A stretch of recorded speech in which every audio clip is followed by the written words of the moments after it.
Նիկոլ Փաշինյանը կառավարության նիստին հայտարարեց Ալիևը թող իրան խելոք պահի։ Մայր աթոռի վերահոսումը Միրոն Օրնեկը մեզ չեն հրավիրել ընդդիմադիրներից։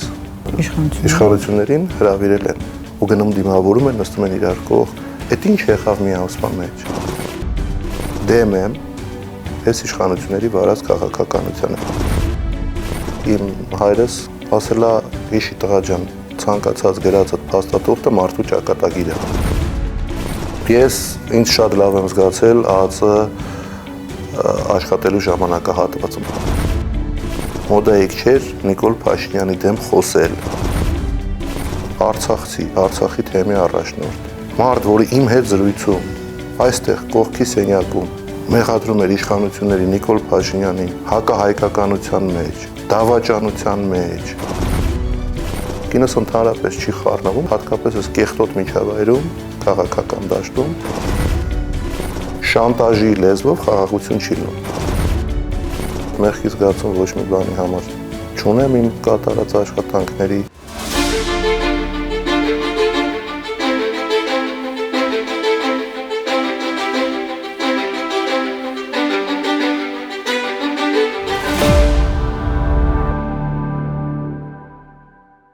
Բարի օր, Արմլուր լրատվականի հարգելի հետևորդներ։ Ժողովրդի հարցերը հաղորդման շրջանակներում այսօր մենք հյուրընկալվել ենք ազգային անվտանգության ծառայության նախկին տնօրեն Հայրենիք կուսակցության առաջնորդ Արթուր Վանեցյանին գրասենյակ։ Ողջույն, պարոն Վանեցյան, շնորհակալ եմ, որ չմերժեցիք մեր հարցերին պատասխանել։ Բարև ձեզ, ես եմ շնորհակալ։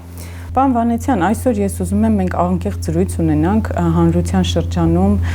տարբեր ձև են ընկալում Արթուր Վանեցյանին, որպես նախազգային անվտանգության ծառայության նախկին տնօրեն, այնուհետև քաղաքական գործիչ։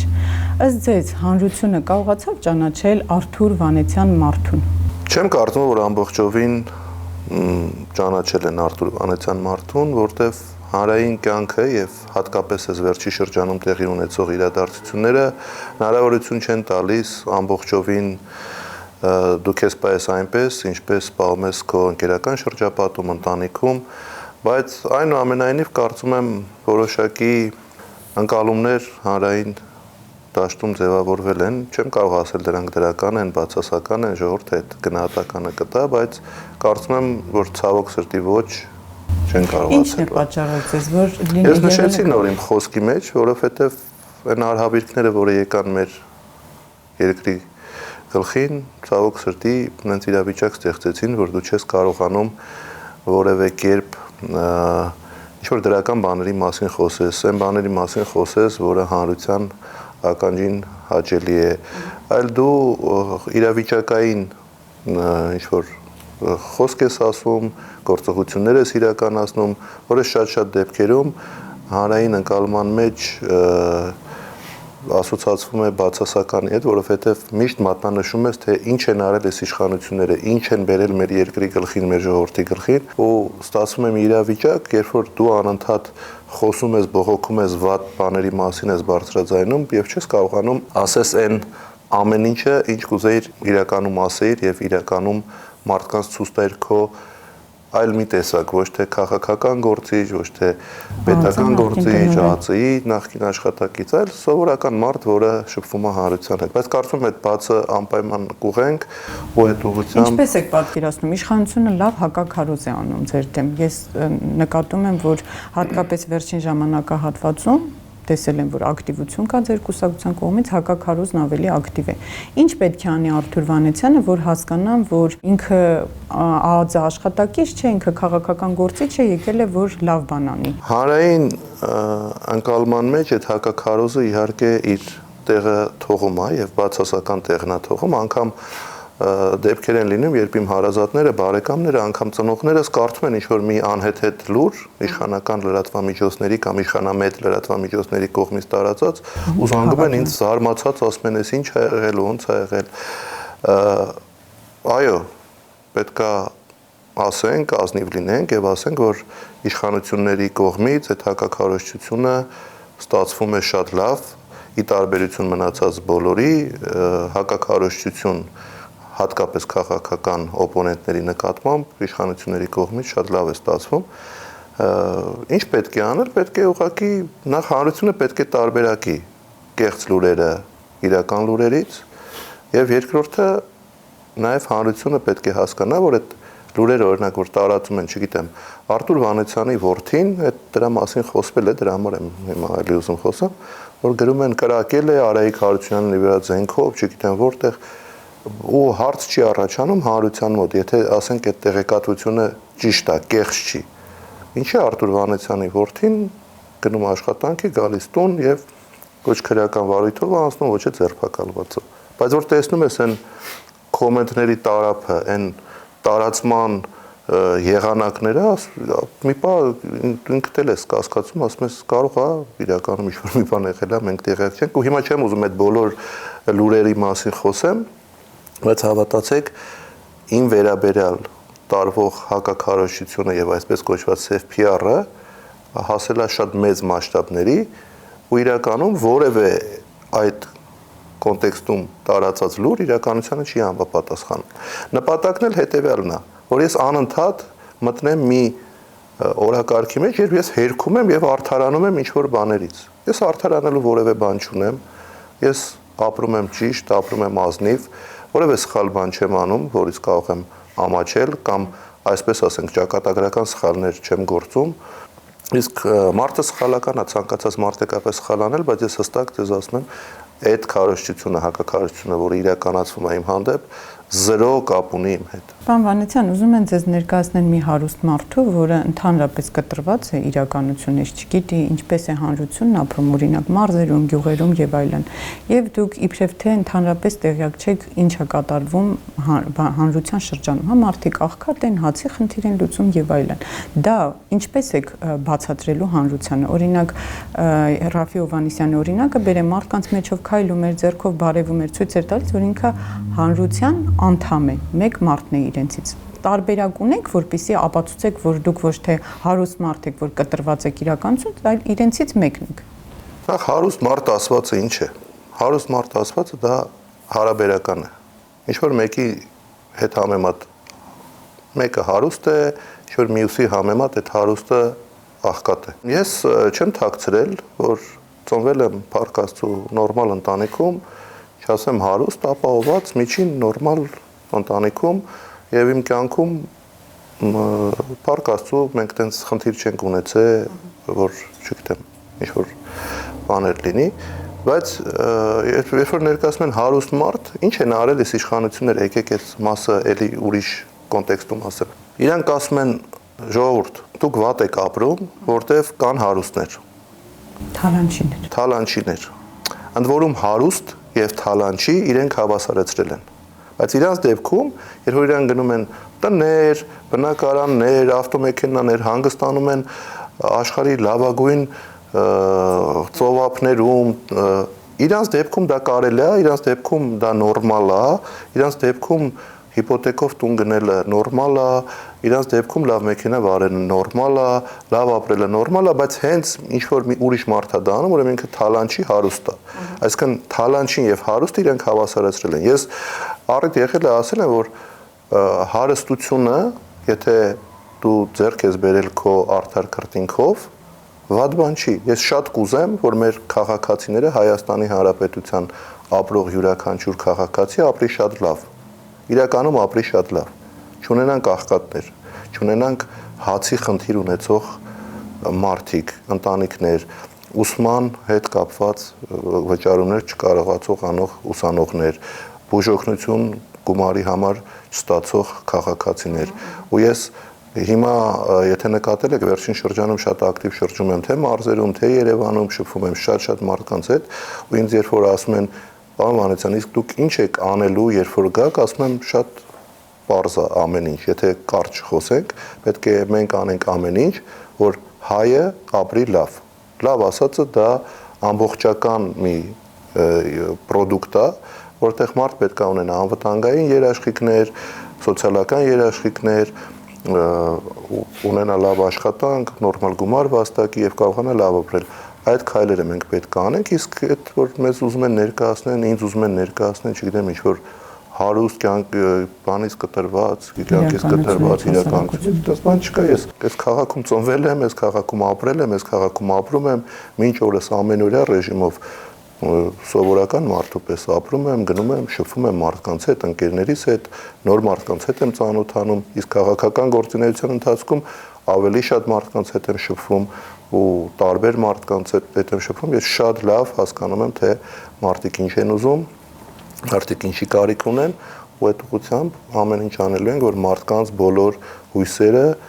մենք կարողանանք իրականացնենք։ Որտեղ եք ձեզ ավելի լավ զգում, պարոն Վանեցյան, ԱԱԾ տնօրենի պաշտոնում, թե լիդերի, որպես կուսակցության ղեկավարի։ Ես ինձ շատ լավ եմ զգացել ԱԱԾ աշխատելու ժամանակահատվածում, ընդ որում առաջին իսկ օրվանից, երբ որ սկսել եմ իմ ծառայությունս, դա եղել է 2000 թվականը եւ Մասիսի տարածքային բաժնում, երբ ստանձնել եմ կրծերոպեր լիազորի պաշտոնը, այդ օրվանից ես ինձ շատ լավ եմ զգացել այդ համակարգում։ Ես այդ համակարգը շատ սիրում եմ, շատ կարոտում եմ եւ շատ գնահատում եմ այդ համակարգի աշխատանքը։ Այդ փուլը իմ կյանքում արդեն անցել է եւ պետք է հետ չնայենք եւ այսօր ես այլ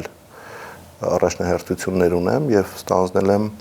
քաղաքական հայտ եմ ներկայացրել, ստանձնել եմ կուսակցության ղեկավարի պատասխանատվություն եւ զբաղվում եմ քաղաքականությամբ։ Ես ինձ լավ եմ զգացել, ինչպես նշեցիք, թե ԱԱԾ-ում, բայց այսօր ինձ շատ լավ եմ զգում եւ իմ աշխատանքով ապրում եմ այսօրվա եւ կարծում եմ, որ մենք հենց պետք է մեզ միշտ կոմֆորտ զոնայում զգանք այն ժամանակ, ինչով զբաղվում ենք։ Որ հետ եք գնում, ճիշտ որոշում կայացրեցիք ԱԱԾ-ից գալ քաղաքական դաշտ, թե գիծը ոնց եք համարում, ճիշտ էր։ Եթե հետ հայաց նայում ենք եւ տեսնում ենք ինչ եղավ մեր երկրում, այո, դա ճիշտ էր։ Եթե տար Աստված, որ չլիներ այն արհավիրքները, որ եղան մեր երկրի հետ, միգուցե այդ հարցին այլ կերպ պատասխանե եւ ասեի սխալ էր, որտեվ քաղաքականությունը իրականում դա շատ բարդ զբաղմունք է, իրականում դա զբաղմունք է, երբ դու տեղի անտեղի թիրախավորվում ես, մշտապես հանրային ուշադրության կենտրոնում ես գտնվում, անկախ քեզանից դու անկախ իրանցից քո հարազատները, բարեկամները, մտերիմները, ընկերները էլի թիրախավորվում են անհասկանալի։ Չգիտեմ, կարող է ես մի ընկեր ունենամ, որը որ բիզնեսով զբաղվի, ու ինքը զբաղվել է այդ բիզնեսով շատ երկար տարիներ, հիմա բռնեն, կապեն, մի բան սարքեն, ասեն, տեսեք ու սկսեն այդ մարդուն էլի անհասկանալի ինչ-որ թիրախավորել, ընտանիքի անդամներ։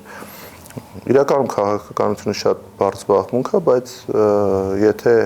նայում ենք այն ինչ որ արել եմ, ինչի եմ արել, ոչ չեմ փոշմանել, համարում եմ ճիշտ էր իմ որոշումը ու վստահ եմ, որ դեռ մենք շատ անելիքներ ունենք քաղաքական դաշտում։ Պարոն Վանեցյան, այսօրվա իշխանությունների հետ ձեր հակամարտությունը անձնական է, թե քաղաքական, ինչ իրավիճակ է այս պահին։ Բոլորին միշտ հետաքրքրում է, ասում են, որ Վանեցյանը ինչ որ ձևով կապվելու է իշխանությունների հետ, չի կարող Ես անձնական որևէ հակասություն կամ անձնական թշնամանք որևէ մեկի հետ չունեմ։ Որևէ մեկի հետ։ Կլինեն դա իշխանության, ընդդիմության, թե ապաքաղաքական մարդիկ։ Ես ունեմ սկզբունքային մեղմ ասած տարաձայնություն իշխանությունների հետ, որի մասին բարձրաձայնում եմ, որի դեմ պայքարում եմ եւ շարունակելու եմ պայքարել։ Իսկ ինչ վերաբերվում է ինչ-որ մի փուլում իշխանությունների հետ ոնց ասիկ, ինչ են ասում, հակամարտություն ունեք իբրև թե, բայց նաեւ կապում են ձեզ անընդհատ, որ չեք կարող լրիվ առանձնանալ իշխանությունից, որտեղ իրենց մաս եք կազմում։ Ցավոք սրտի մենք խոսեցինք իշխանական հակաքարոզչության եւ սև PR-ի մասին, ցավոք սրտի ընդդիմադիր դաշտում էլ կա այդ հակաքարոզչությունը եւ սև PR-ը, որը օգտագործում է հակառակորդների, ասենք թե մրցակիցների դեմ, երևի այդ խոսույթն է, որովհետեւ ինձ կապել իշխանությունների հետ ուղղակի ծիծաղելի է։ Իրենցից ինչ ազդակներ եք ստանում, պարոն Վանեցյան, իշխանություններից։ Ինչպես են դիրքավորված, անձնական ունեն։ Որևէ ազդակ ես չեմ ստանում իշխանություններից, ազդակ այն ինչ որ ստանում եմ իշխանություններից, դուք եք տեսնում, դա հանրային է, Անձնական վրեժխնդրության մասն եմ խոսում, որ ուզենան ձեր անձնապես ձեզ նեղացնեն, ձեզ վիրավորեն ընտանիքում։ Բան չեմ ստացել, նման տեղեկատվություն չունեմ, ոչ էլ նման բան զգացել։ Ու առհասարակ ես կարծում եմ անձնականը դա քաղաքական կատեգորիա չի ու չպետք է լինի։ Ինչ է նշանակում անձնական վրեժխնդրություն քաղաքական դաշտում։ Դե թողել եք իրենց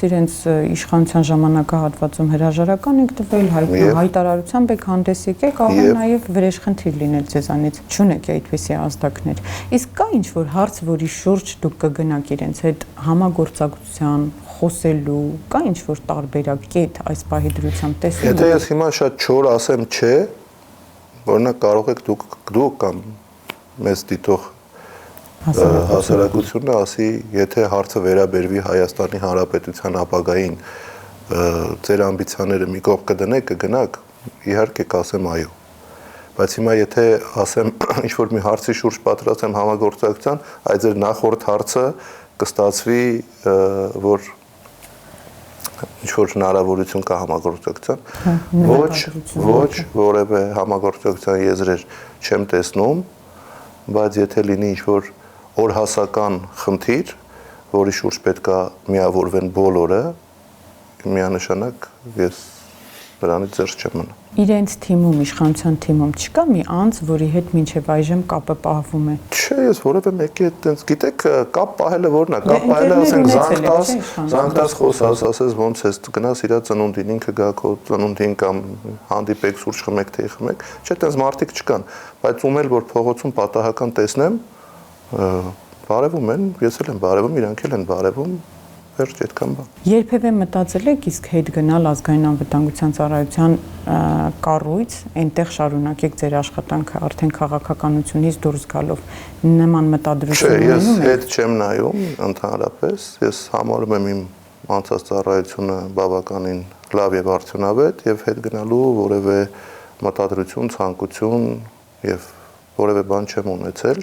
էլի եմ ասում, շատ կարոտում եմ այդ աշխատանքը, շատ կարոտում եմ այդ համակարգը, շատ կարոտում եմ այդ համակարգի ավանդույթները, որոնք այդ մենք գիտենք, աշխատողները շատ լավ գիտեն, թե ինչ ավանդույթներ կան այնտեղ, եւ հանրային ընկալման մեջ ցավոք սրտի ԱԱԾ-ն էլ ամբողջական բացահայտված չի, որովհետեւ իրականում շատ լավ մարդկային հարաբերություններ կան այնտեղ, շատ լավ ավանդույթներ կան այնտեղ, շատ կարոտում եմ, շատ սիրում եմ այդ համակարգը, բայց հետ գնալու մասին ընդհանրապես չեմ մտածել։ Դուք միշտ նշել եք, պարոն Վանեցյան, որ պատերազմի նախադրյալներ միշտ եղել են, իմացել եք, տեղեկացել եք։ Ինչ որ բան կար, որ պետք է արվեր ու չարվեց, որպեսզի պատերազմ չսկսվեր։ Իհարկե կար, իհարկե շատ բաներ կար, որը պետք է արվեր եւ չսկսվեր։ Իսկ վերաբերվում է, որ տեղեկատվություն ունեցել եք, որ նախադրյալներ կա պատերազմը սկսելու, դա կարծում եմ ոչ թե ԱԱԾ տնօրենը կամ ինչ որ մի այլ պաշտոնյա պետք է այդ նախադրյալները տեսնել, դա մեր ողջ հանրությունն է տեսել եւ հասկացել է, որ մենք պատերազմը չի ավարտվել։ Ուղղակի այս բանը սառեցված է եւ այդ նախադրյալները եղել են միշտ։ Իսկ ինչ պետք է արվեր, որ պատերազմը տեղի չունենար։ Շատ պարզ էր։ Պետք էր օրինակ սկսենք հիմա այս վերջի շրջանի ակտիվ տարածվող թեզերից։ Պետք էր բանակցություններից չհրաժարվել։ Եթե բանակցություններից դու հրաժարվում ես, ուրեմն հաջորդ քայլը պատերազմն է։ Իսկ մենք տեսանք, որ այս իշխանությունները բանակցություններից հրաժարվել են։ Զգուշացրել եք, որ իհարկե զգուշացրել եմ։ Իհարկե զգուշացրել եմ։ Զգուշացնելուց բացի ես միակ պաշտոնյան եմ, որը հրաժարականի դիմում է ներկայացրել եւ հստակ իր ուղերձում հրաժարականի այս զգուշացումները արել է հրապարակային ու այդ օրվանից դիրքավորվել է որպես անդիմադիր, ոչ քաղաքական գործիչ։ Ես անդիմադիր ասած նկատի ունեմ, ասել եմ, որ դեմ եմ այս իշխանությունների վարած քաղաքականությանը։ Ընդ որում հիշեցնում եմ, ես հրաժարական տվել եմ 2019 թվականի սեպտեմբերի 16-ին։ Ու այդ ժամանակ մոդայիկ չէր լինել ընդդիմադիր, մոդայիկ չէր Նիկոլ Փաշինյանի դեմ խոսել։ Ես ձեզ որպես ԱԱԾ տնօրեն աշխատած մարդ, ուզում եմ անուններ չեմ տա, բայց հավաստիացնում եմ ձեզ, որ այսօրվա անդիմադիր դաշտի շատերը ճանապարհներ էին ման գալիս Նիկոլ Փաշինյանի հետ ընկերանալու, Նիկոլ Փաշինյանին ծառայելու, Նիկոլ Փաշինյանին շողոքորթելու,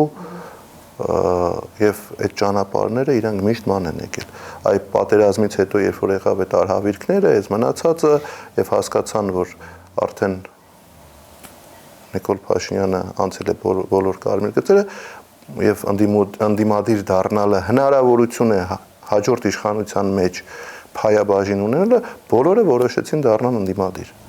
Ու մարդիկ, որոնք ծառայել են Նիկոլ Փաշինյանին հլու հնազանդ, ընդ որում նաև պատերազմից հետո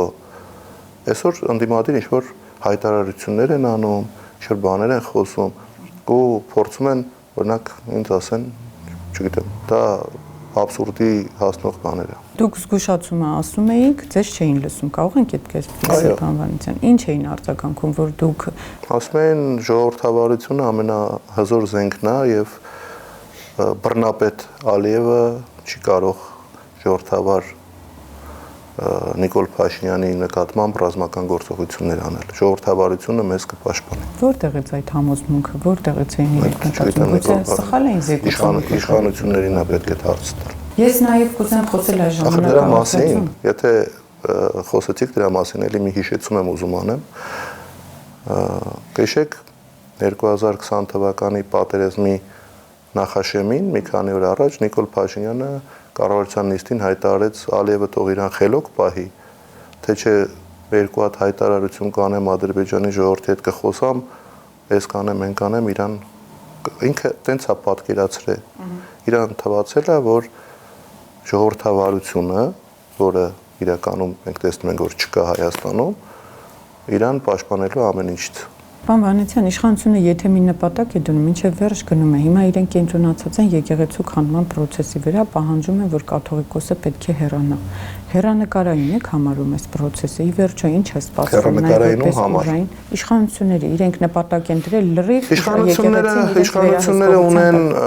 լծակներ եւ չեն խորշում այդ լծակները օգտագործելուց, անգամ չեն այդ հագցնում, որ ապօրինի գործողություններ են անում, օրինակ Նիկոլ Փաշինյանը հայտարարում է, որ ԱԱԾ-ականները, որ իմ համար ամոթալի փաստ է, բացի այն, որ ապօրինի է եւ օրենքով արգելված, բայց նաեւ ամոթալի է որպես նախկին ԱԱԾ աշխատակից,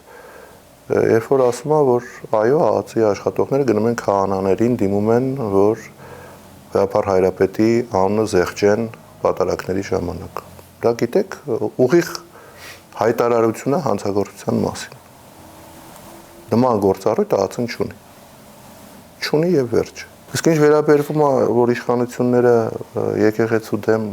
արշավ են սկսել եւ հաջողության են հասնելու։ Հասնելու են, դուք վստահ եք, որ իրենք հասնելու են կաթողիկոսի հեռացման։ Ես վստահ եմ, որ կաթողիկոսը հրաժարական չի ներկայացնելու, վստահ եմ դրա մեջ, բայց որ եկեղեցին թույլատնելու են եւ խալխլելու են հիմքերը, դա փաստը արդեն իսկ կա։ Մենք ունենք մոտ 10 բարձրագույն հոգևորականներ, եպիսկոպոսներ, արքիեպիսկոպոսներ, որոնք ես վստահ եմ, այդ դրա մասին երևի առաջի անգամ են խոսում եւ ես ուղիղ ասում եմ, տարբեր կոմպրոմատների ազդեցության ներքո են այդ հոգևորականները գնացել դեպի Նիկոլ Փաշինյան։ Վստահաբար։ Իմ համար օրինակ անհասկանալի է Արցախի թեմի առաջնորդ Վրթանես Սրբազանի, Վրթանեսի պահվածքը անհասկանալի է։ Մտածում եք ճնշել են նորից։ Ես չգիտեմ ինչ են արել։ Անհասկանալի է։ Արցախի թեմի առաջնորդ։ Ու մարդ, որը իմ հետ զրույցում այստեղ կողքի սենյակում մեղադրում էր իշխանությունների Նիկոլ Փաշինյանին հակահայկականության մեջ, դավաճանության մեջ, գնում է սխմում է Նիկոլ Փաշինյանի ձեռքը, իմ համար դա անհասկանալի է։ Մնացածիններն է անհասկանալի, բայց հատկապես դրա մասին երևի առաջի անգամ եմ հոգևորականների մասին անունով խոսում, բայց դա իմ համար ցավ է։ Ցավ, ամոթ եւ կորուստ։ Կորուստ մի մարդու, մի հոգևորականի, որին շատ սիրել եմ, շատ գնահատել եմ եւ չգիտեմ խի այդպես արել։ Չեք խոսել հետապանության չի։ Չեմ։ Դուք չեք նախաձեռնում, թե մտածում եք Ես չեմ նախաձեռնել, որտեվ չգիտեմ ինչ ցանկացած պատասխանը անընդունելի է։ Որովհետև տեսեք, եկեղեցու դեմ արշավը, որ իրականացնում է Նիկոլ Փաշինյանը, իրականում պետք է մենք դուրս գանք անձերից։ Մենք չենք պաշտպանում վեհապարին, չենք պաշտպանում մնացած սրբազաններին։ Իրենց անձնական կյանք չենք մենք ոչ անձերի խնդիր չի ստեղ։ Նիկոլ Փաշինյանը եւ իշխանությունները փորձում են դա ներկայացնել որպես անձերի դեմ պայքար եւ ճակերտների մեջ հայ առաքելական եկեղեցու նորոգում։ Ումով եք նորոգում։ Ումով։ Այն իրանց սրտի սրբազանների վերաբերյալ այն ինչը կա հրապարակային ու այն ինչը կա չհրապարակված դեռևս իրանք շատ լավ գիտեն, իրանք ազնիվ չեն, իրանք եկեղեցի չեն նորոգում, իրանք եկեղեցին քանդում են մեր ազգային արժեքը, քանդում են մեր ազգային ավանդույթները, քանդում են մեր ինքնությունը։ Դե ասում են կաթողիկոսն է քանդել, որովհետև սրբազանները Ես չեմ ուզում մտնել դրա մեջ, բայց նորից եմ ձեզ կրկնում։ Իրանց սրտի հոգևորականները այսօրվա թող իրենք հրապարակային իհարկե չեն խոսի, բայց որ գիշերը պարկում են քնելու, թող իրենք իրենց հոգու առջև ազնիվ լինեն եւ այն տեղեկատվությունները, որը կա այդ սրբազանների վերաբերյալ հասկանան։ Իրենք եկեղեցին ճակերտավոր նորոգում են դրանցով, թե դրանց օգտագործում են եկեղեցին քանդելու համար։ Իսկ եկեղեցի քանդել ասելով քանդում են մեր ինքնությունը, մեր հայկական հայի տեսակը, մեր ավանդույթները, մեր արժեքները։ Եկեղեցու դեմ արշավը այդ տեսանկյունից է պետք նայել։ Պետք չի եկեղեցու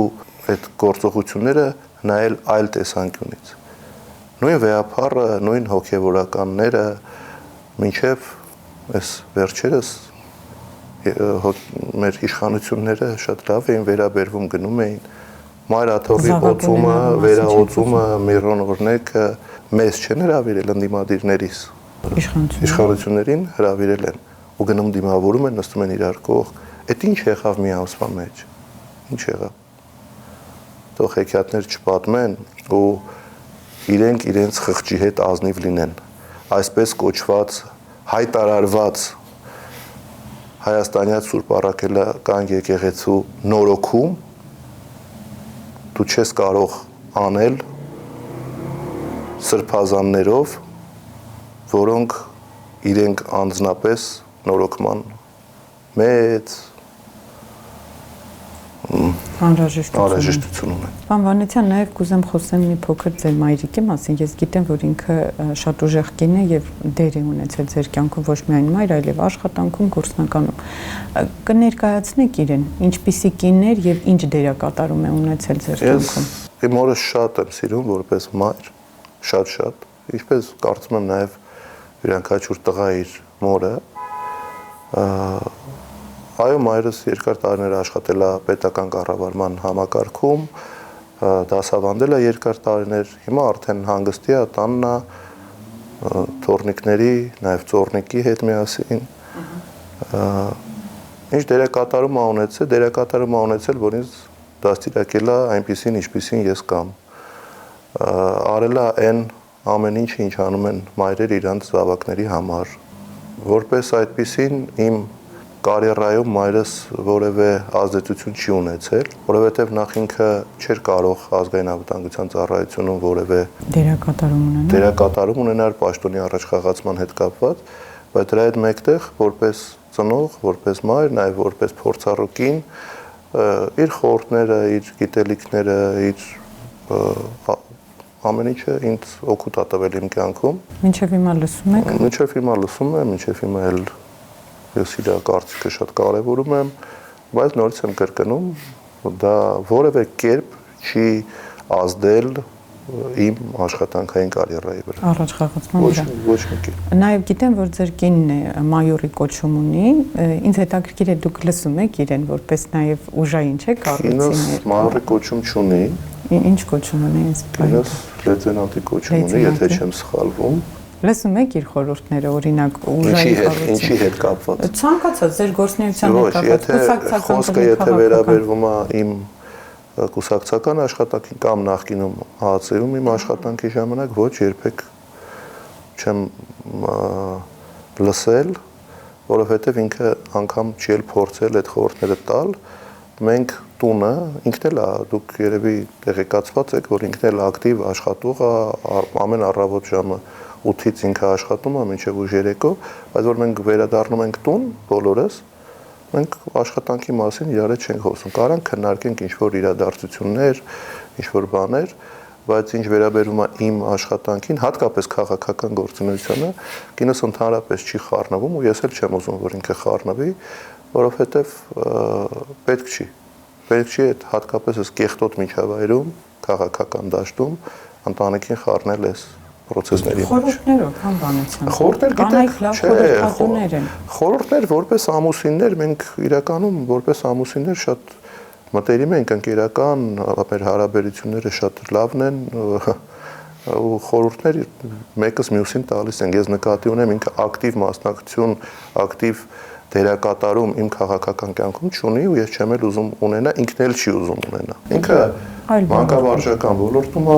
իր գործունեությունը ծավալում, ինքը երեխաների հետ, ինքը այլ միջավայրում է, ինչի պետք է ինքը մտնի այս քաղաքական process-ի մեջ։ Ընդ որում շատ իր մանկապարտեզը շատ հետաքրքիր է, տարբեր դաշտերից երեխաներ են այցելում, թե իշխանական, թե ընդդիմադիր, դրա համար ինքը ընդհանրապես քաղաքական process-ների մեջ չի խառնում, իսկ ինչ վերաբերում է խորհուրդներ, իրար օգնել, իհարկե շատ է օգնում, բայց ամենամեծ օգնությունը, որը այդպես ինչպես դուք ասեցիք, անկեղծ զրույց պետք է այսօր ունենանք, իսկ ամենամեծ օգնությունը, որը ինքը ինձ ցուցաբերել է եւ ցուցաբերում է մինչ օրս, դա թիկունքն է, որ ինքը պահում է, այսինքն ես վստահ եմ, որ մեր տանը, մեր ընտանիքում ամեն ինչ նորմալ է, որտեվ կա ինքը, որտեվ ինքը այդ process-ին ամբողջությամբ լծված է, երեխաների արդեն հարց, թոր, իմ ծնողների հետ իմ կինոս ավելի շատ է շփվում եւ ավելի շատ է ժամանակ անցկացնում եւ ավելի տեղեկացված է իրանց մասին, քան թե ես, որտեվ ես ուղղակի որ դրա ժամանակը ունեմ, ոչ հնարավորությունը, ուստի որպես մարդ, որը իմ, այսպես ասենք, տիկունքը սպիտ պահում է, դա իմ կինն է, ու ինչի համար իրան շատ շնորհակալ եմ։ Վանեցյան քաղաքական դաշտում նաև ձեր կուսակցությանը այսպիսի բնորոշում են տալիս միջանկյալ խաղացող համակարծիք եք այդ բնորոշման հետ ու ինչից պետք է գար այդ բնորոշումը որ բացեք մի քիչ միջանկյալ խաղացող ինչա նշանակում քաղաքական դաշտում ոչ շատ ուժեղ ընդդիմադիր է ոչ իշխանական մեջտեղի հատվածում են դու ինչի մենք հստակ ընդդիմադիր հայացքներ ունեցող կուսակցություն ենք բայց նաև ունենք բալանսավորված մոտեցում տարբեր հարցերում Մարգինալ ընդդիմություն դառնալու ցանկություն չունեմ, իշխանության հետ էլ որևէ համագործակցության ցանկություն չունեմ։ Մենք ունենք մեր ծրագիրն ենք ներկայացնում, մեր ճանապարհով, այդ ճանապարհով գնալու ենք առաջ։ Հիմա երբ որ շատ է շփում ժողովրդի հետ, ինչ են ասում ժողովուրդը, ասում են, որ իշխանությունները վատն են, որ ամեն ինչ կործանել են, դա աքսիոմատիկ ճշմարտություն է։ Լավ, դուք եկաք, ինչ եք անելու։ Կոնկրետ։ Կամ Ունեք պատասխան բանվանության ինչ եք անելու։ Իհարկե ունեմ։ Նախ առաջինը դա մեծ աշխատանք է, աշխատանքի համակցությունը, փունջը։ Դու չես կարող ինչ որ մի բան անես, որ ամեն ինչ լավ լինի։ Եթե կարճ ձևավորենք, ինչ ենք անելու, ձևակերպենք, ինչ ենք անելու, առաջինը վերականգնելու ենք մեր անվտանգությունը, որովհետև ամենակարևոր գործոնը զարգացման դա երկարաժամկետ անվտանգությունն է, որը ցավոք սրտի չկա։ Այդ կեղծ խաղաղությունը, որի մասին իշխանությունը խոսում է, շատ հեղեղուկ է եւ ցանկացած պահի կարող է փշրվել։ Ցանկացած պահի։ Շանտաժի լեզվով խաղաղություն չի լինում։ Տեսեք, Ալիևի կամ Ադրբեջանի դուրը ինչ որ մի բան չի գալիս իշխանությունների կողմից արած, անմիջապես սպառնում են պատերազմով, իշխանությունն անմիջապես սկսում է արդարանալ։ Մենք այդ նկատի չունենք, կներեք։ Ու դա մարդկանց ցույց են տալիս, թե իբր խաղաղություն եւ ստիպված ենք դա անում, որտեղ մեր համար խաղաղությունը կարեւոր է։ Դա կարա ինչ որ կարճ ժամանակ տևի։ բայց ցանկացած պայթ խաղաղությունը կարա փշրվի։ Եվ մեզ պետք են երկարաժամկետ անվտանգային երաշխիքներ։ Նախ առաջինը այդ փաթեթը պետք է ապահովենք մենք երբ որ գանք։ Երկրորդը օրենսդրական ճիշտ փոփոխություններ, որի արդյունքում մարդիկ կկարողանան ապրել, արարել, զարգանալ, փող աշխատել, սովորել, առողջ լինել եւ թոշակառուները կարողանան նորմալ ապրել իրենց թոշակով։ Այդ ծրագիրը, որը պետքա անենք, ու դրա մասին պետքա խոսանք ժողովրդի հետ։ Պետքա խոսանք եւ բացատրենք, ասենք, թե մենք ինչ ենք առաջարկում։ Ես կարծում եմ հենց այդ է ժողովուրդը սպասում։ Եվ այս հարցը չեմ կարող չտալ, պարոն Վանեցյան, ձեզ մեղադրել են մշտապես ընդդիմադիրները եւ այլն, որ դուք ԿՊԱ-ական նախկին падգամավոր Արեն Մկրտչյանի հորդորով կալանավորեցիք Մանվել Գրիգորյանին։ Այդ հարցին ես բազմիցս պատասխանել եմ ու ընդհանրապես մեղքի զգացում ունեք։ Ոչ մի ես մեղքի զգացում ոչ մի բանի համար չունեմ իմ կատարած աշխատանքների։ Այդ հարցին ես բազմիցս պատասխանել եմ ու չեմ ուզում կրկնեմ։ Ում հետաքրքիր է, վստահ եմ շատ արագ կարող է գտնել այդ հարցերի պատասխանները։ Որ պահն է ձեզ համար ամենածանրը եղել քաղաքականության մեջ, կհիշեք այդ պահը, որ շատ ծանր եք տարել նաև։ Երևի թե ամենածանրը եղել է 2020 նոյեմբերի 9-ը, երբ որ ստորագրվել են խայտառակ փաստաթուղթը, որի արդյունքում կորցրել ենք Արցախի մի մեծ հատված, մոտ 4000 զոհ ենք ունեցել ենք այն ինչ որ ցավոք սրտի եղել է, ես կարծում եմ թե դա է եղել ամենածանրը իմ համար եւ 2023 թվականի սեպտեմբերը նորից երբ որ էլի Արցախը ամբողջությամբ հայաթափվել է, էլի այդքան զոհեր ու առհասարակ մեր անվտանգային ճարտարապետության փլուզումը, դա մեկ օրվա բան չի։ Հիմա որն ավելի ծանր չգիտեմ։ Ամբողջական այդ ծանրությունը, որը ես զգացել եմ իմ քաղաքական կյանքում, դա է։ Իսկ քաղաքականության մեջ սխալ գործել եք, որի համար չեք կարողանում ձեզ ներել, երբեմն հիշում եք։ Սխալական մարդիկ ընդհանրապես չկան, բայց որ ասեմ ինչ որ անդառնալի կամ ճակատագրական սխալ եմ գործել, ոչ, չեմ գործել ես նման սխալ, չեմ կարծում, որ ես նման սխալ գործել եմ։ Էլ եմ կրկնում, միգուցե արագությունը, տեմպը մեր քաղաքական գործունեությամբ համաչափ չի եղել են իրավիճակին, որը կա եւ նաեւ մեր երևի թե բաստողումների կամ սխալ աշխատանքի արդյունքն է, որ մինչ օրս մենք չենք կարողանում մեր երկիրը ազատագրենք այս իշխանություններից, որպեսզի կարողանանք ունենանք այն երկիրը, որի մասին երազում ենք։ Եթե այսօր ձեզ վարչապետ նշանակեն, որ որոշումը արագ շտաբ կարգով կընդունեք։ Դա մի որոշում չի, ես մի քիչ առաջ ասեցի, դա որոշումների փունջ է, համակցությունն է, անվտանգային ճարտարապետության վերականգնում եւ արդեն կոնկրետ սոցիալական խնդիրներ, որպեսզի նորից եմ կրկնում, մարդիկ ուզենան ապրեն Հայաստանում եւ Հայաստանում ապրեն լավ։ Պարոն Վանեցյան, ունեմ նաև բլից հարցեր, որոնք խնդրում եմ ավելի արագ եւ անկեղծ պատասխանել։ Սիրելի քաղաք Հայաստանից դուրս։ Թիֆլիս։ Ո՞րն է ձեր խրատը, որ միշտ հիշում եք։ Ցանկացած քայլ անելուց դա մի քիչ երկար պետք է պատասխանեմ։ Ազգային անվտանգության ծառայություն երբ ընդունվել եմ աշխատանքի, իմ հայրս, որովհետեւ երբեք պետական աշխատանքի չի եղել, բիզնեսով զբաղվել կամ ասելա հիշի տղա ջան, ցանկացած գրածդ փաստաթուղթը մարդու ճակատագիր է։ Եվ միշտ քո խղճի առջև բարձ կլինես եւ արդար, ես դրա համար միշտ դա հիշում եմ։ Մեկ բառ, որով կբնութագրեք ինքներդ ձեզ։ Բարի։ Սիրելի ուտեստ ունեք։ Շատ են ուտեստները, բայց երևի թե տաքած, պանիր եւ լոլիկ։ Առաջնորդի 3 անհրաժեշտ հատկանիշ։ Ազնվություն, սառնասրտություն, բարիություն։ Վերջին անգամ երբ եք իսկապես հանգստացել։ Հանգստանալու մեկնում ենք իհարկե, բայց հանգստանալու պետք է հոգով հանգստանաս, հոգով դժվար է հիմա հանգստանալ։ Ամենամեծ վախը։ Հայաստանի Հանրապետության ապագան։ Եթե Նիկոլ Փաշինյանը զանգի ասի Արթուր, արի խոսենք, ինչ կպատասխանեք։ Չգիտեմ։ Կգնաք հանդիպման։ Չգիտեմ։ Լավ ամուսին եք, հայր թե լավ պապիկ։ Այդ հարցը եկեք ընտանիքիս անդամներին ուղեք։ Ամենամեծ սխալը, որից սովորել եք։ Երևի թե մարդկանց վստահելը։ Ինչով եք հպարտանում ամենից շատ։ Եթե անձնական տիրույթում իմ ընտանիքով։ Ձեզ ռոմանտիկ համարում եք։ Ոչ։ Կցանկանայիք կրկին աշխատել ԱԱՑ-ում, եթե հնարավորություն լիներ։ Ես նորից եմ կրկնում, շատ կարոտում եմ իմ նախկին աշխատանքը, բայց նայում ենք առաջ եւ գնում ենք առաջ։ Ինչն եք համարում լավ կառավարման առանցքը։ Ճշտապահությունը, ազնվությունը եւ որոշումներ ընդունելու ունակությունը։ Եթե 3 բառով նկարագրեք ձեր աշխատանքային ոճը, ինչպիսին է։ Արագ,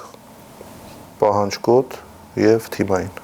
Որն է այն առասպելը, որ մարդիկ ձեր մասին միշտ պատմում են, իրական չէ, բայց հավատում են։ Որ Շուշին ես եմ հանձնել։ Որ հմտությունն է ձեզ ամենաշատը օգնել կարիերայում։ Իրավիճակներում արագ կողնորոշել եւ որոշումներ կայացնել։ Սիրելիի հետ փափ թե ծովափնյա հանգիստ։ Չէ, ես փափ չեմ գնում։ Ծովափնյա հանգիստ։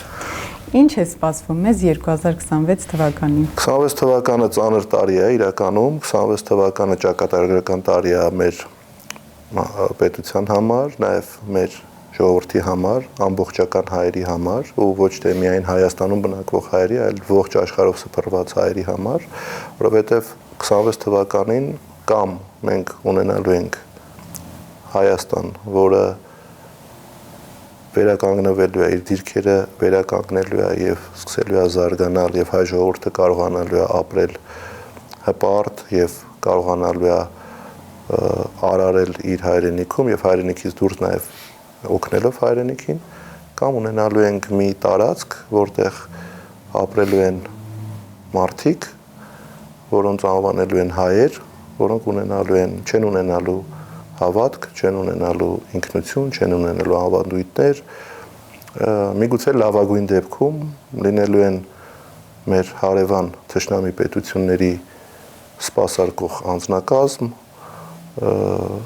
բայց դրա հետ մեկտեղ միգուցե ունենալու են ինչ-որ ֆինանսական բարեկեցություն։ Պարոն Վանեցյան, շնորհակալ եմ մեզ հյուրընկալելու եւ անկեղծ զրույցի համար։ Ես եմ շնորհակալ, համեցեք։ Արմլու լրատվականի հարգելի հետևորդներ, մենք դեռ կհանդիպենք։